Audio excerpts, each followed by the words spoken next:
kalau nantinya ada orang misalnya menawarkan jasa, barangkali dengan imbalan, ngaku-ngaku orang saya, keluarga saya, sahabat saya, teman saya, alumni bersama saya, dan lain-lain, yang dirasa tidak sesuai, saya pastikan itu tidak benar. Dan saya minta kepada yang bersangkutan misalnya, itu kemudian dilaporkan kepada pihak yang berwajib. Acara pelantikan dan secara resmi telah menjadi Kepala Badan Gizi Nasional yang per hari ini kemudian saya telah aktif. Tentu saja ini adalah amanah besar bagi saya. Ini satu amanah besar karena memang program makan beli gratis ini adalah program besar, gede, dan satu di antara program prioritas pemerintahan Bapak Prabowo Subianto dan Pak Gibran Rakabuming. Tentu saja saya di momen kesempatan yang baik ini mengucapkan bersyukur dan juga innalillahi wa inna ilaihi raji'un, artinya segala sesuatu berasal dari Allah dan semuanya akan kembali kepada Allah. Insya Allah saya akan terus berjuang dan berusaha untuk bekerja sebaik mungkin. Selanjutnya saya ingin memberi apresiasi kepada Bu Nani dan juga mendoakan beliau yang saat ini atau kemarin barangkali Pak Media juga tahu bahwa Bu Nani mengundurkan diri karena alasan kesehatan. Jadi kita semua mari kita doakan beliau agar segera prima dan bisa kemudian seger waras seperti biasa. Untuk selanjutnya Bapak dan Ibu semua yang saya hormati, kita atau kami mengakui bahwa memang ada hal-hal yang memang harus diperbaiki, bahkan kita sendiri telah menyaksikan bahwa ada terjadi pelanggaran dari sisi tidak transparannya tata kelola, yang pada intinya ada satu persoalan di bidang tata kelola. Ini adalah PR besar yang tentu saja saya sebagai kepala dibantu oleh dua wakil kepala dan seluruh jajaran BGN dan tentu saja didukung oleh semua jajaran kabinet, kementerian dan lembaga yang lain. Saya sebagai kepala akan bekerja keras untuk memperbaiki yang memang harus kita perbaiki.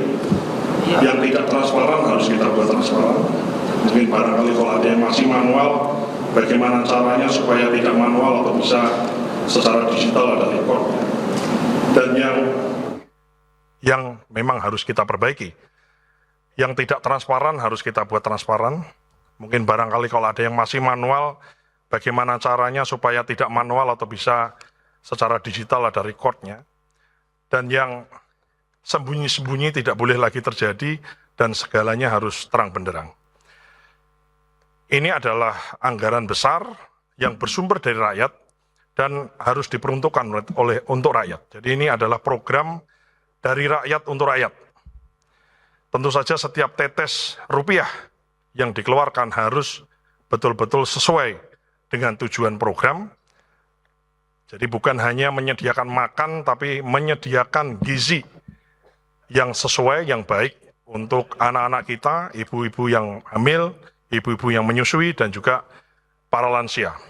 Selain itu, selain penyediaan gizi, tentu saja ada efek positif karena memang background kami dari Wakil Menteri Pertanian adalah bagaimana efek positif dari sisi produktivitas pertanian kita yang terserap dengan lembaga MBG ini, dengan lembaga makan atau program makan bergizi gratis ini.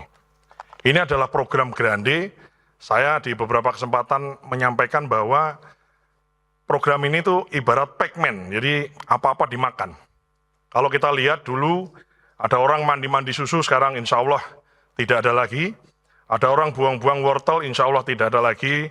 Ada orang petani buang-buang sayuran, buang-buang bawang, dan lain-lain, insya Allah dengan program ini maka tinggal urusan distribusi yang kita perhatikan.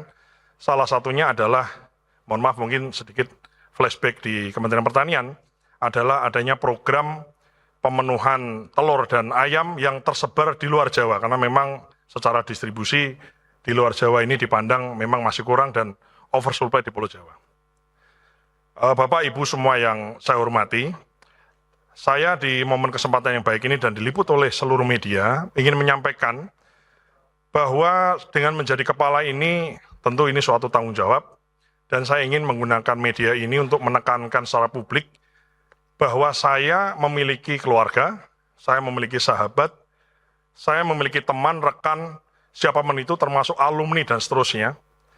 Dan saya ingin menyampaikan bahwa saya sebagai kepala ini, kalau nantinya ada orang misalnya menawarkan jasa, barangkali dengan imbalan, ngaku-ngaku orang saya, keluarga saya, sahabat saya, teman saya, alumni bersama saya, dan lain-lain, yang dirasa tidak sesuai, saya pastikan itu tidak benar. Dan saya minta kepada yang bersangkutan misalnya, itu kemudian dilaporkan kepada pihak yang berwajib. Karena ini betul-betul kita serius untuk menangani perkara ini. Selain itu saya juga ingin menyampaikan kepada seluruh sahabat, keluarga, rekan, dan semua orang yang mengenal saya dan saya juga mengenalnya, yang mencintai saya dan saya juga mencintainya, minta maaf mungkin barangkali saya tidak kemudian memberikan atensi khusus atau tidak memberikan semacam prioritas kalau yang dibahas adalah seputar pekerjaan. Saya ingin penyelesaian masalah, saya ingin penyelesaian persoalan, follow up dan lain-lain dilaksanakan sesuai mekanisme sistem.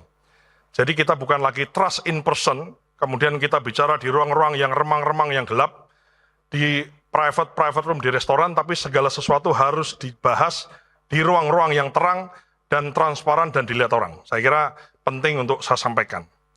Untuk selanjutnya, Bapak, Ibu semua, publik termasuk juga di sini awak media, saya mohon doa, mohon dukungan, mohon restu untuk kami bersama-sama dengan Wakil Kepala, Bu Arumsari dan Pak Trenggono, beserta seluruh jajaran BGN dan seluruh stakeholder. Di sini ada SPPG, ada SPPI, ada mitra, dan lain-lain. Doakan kami semua untuk bisa amanah dan menjalankan program ini dengan sebaik-baiknya, zero toleran untuk praktek-praktek korupsi dan hengki-pengki dan copet-copetan sebagaimana barangkali ini yang paling dibenci oleh seluruh rakyat Indonesia.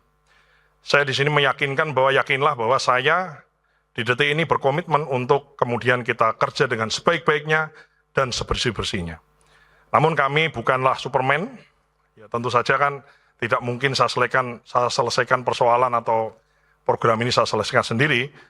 Tentu saja kami beserta dengan semua tim, baik yang aktif maupun barangkali yang juga stakeholder semuanya, kami yakinkan bahwa di momen ini kami mendengar, kami ingin lebih banyak mendengar, ingin kemudian lebih banyak menerima masukan dari semua. Ya, ada barangkali ditemukan hal-hal yang janggal, ada ide-ide baru dan lain-lain, kami siap untuk menerima masukan dan menjadi bahan pertimbangan untuk kami mengambil sebuah keputusan.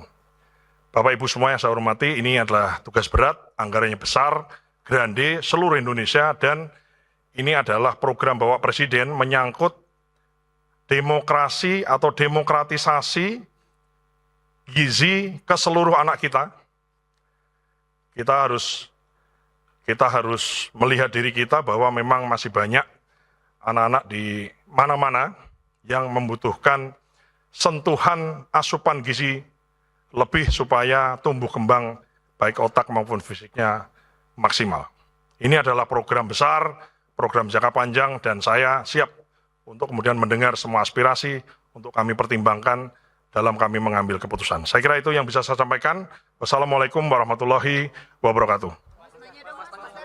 Anggaran BGN kan berkurang dengan keluarga, itu artinya apakah memang Anda tidak akan melibatkan keluarga atau kerabat terdekat? Nggak ada. Saya tidak punya SPPG, saya tidak punya dapur, saya tidak ada keluarga saya yang punya dapur dan punya SPPG. Anggaran BGN kan berkurang Mas dari 268 ke 229. Arahan khusus kan begini ya. Ini kan bukan hanya kemudian kita bikin panitia membagi-bagi makanan, bukan. Tujuannya kan adalah beyond itu, bahwa kita menyediakan gizi yang sesuai. Ingat itu ya, kita menyediakan gizi yang sesuai. Ini namanya makan bergizi gratis. Bukan makan enak gratis atau bukan makan banyak gratis, bukan. Tapi makan bergizi gratis. Nah, tentu saja yang menjadi perhatian adalah bagaimana pemenuhan gizi kepada anak-anak yang memang harus diberi sentuhan gizi. Termasuk juga ibu hamil, ibu menyusui, dan juga lansia. Ya, jadi beyond di situ. Dan efeknya adalah satu, orangnya tambah gizi. Saya mohon maaf mungkin kalau agak panjang dikit, ini ada yang lain juga nih. Ya. Saya adalah orang yang lahir di desa. Ibu saya memelihara ayam di rumah. Dan saya adalah efek dari makan bergizi. Mohon maaf, mungkin kami bukan orang kaya, tapi kami dari kecil biasa makan telur banyak. Karena kami pelihara ayam di rumah. Sehingga memang gizi itu penting. Ya, gizi itu penting. Kadang-kadang orang itu melihat kenyangnya karena memang kemampuannya. Dan di sini adalah program yang begini adalah sentuhan langsung program pemerintah yang langsung orang lapar dikasih makan, orang butuh gizi dikasih gizi, kan gitu. Tidak bisa kemudian hanya dikasih himbauan-himbauan itu. Tentu saja itu saya sendiri sekali lagi saya anak dari desa yang kemudian ya ibu saya pelihara ayam di pojok-pojok rumah dan saya selalu makan itu sampai mohon maaf sampai bisulan di mana-mana ya, dan saya merasa saya ini anak tumbuh kembang karena telur ya, karena ikan jarang lah ya, karena memang kita di Grobogan ini kan daerah jauh dari pantai. Itu sih kira-kira. Jadi dan efeknya adalah dengan memberikan gizi, tapi efeknya adalah mengabsorb ekonomi lokal khususnya peternak, khususnya nelayan, khususnya kemudian petani kita di daerah. Ini adalah program dari rakyat untuk rakyat. Dana APBN yang besar itu kemudian beredar di desa-desa. Dan saya, karena background saya adalah Wakil Menteri Pertanian dan selama 2 tahun ini kemudian berada di Kementerian Pertanian, kami melihat langsung bagaimana efeknya, kami melihat langsung bagaimana manfaatnya kepada ekonomi kita di desa-desa yang dirasakan secara penuh oleh para masyarakat kita, khususnya petani, peternak, dan nelayan di desa-desa. Anggaran BGK berkurang Mas dari Cukup. 208. Mas.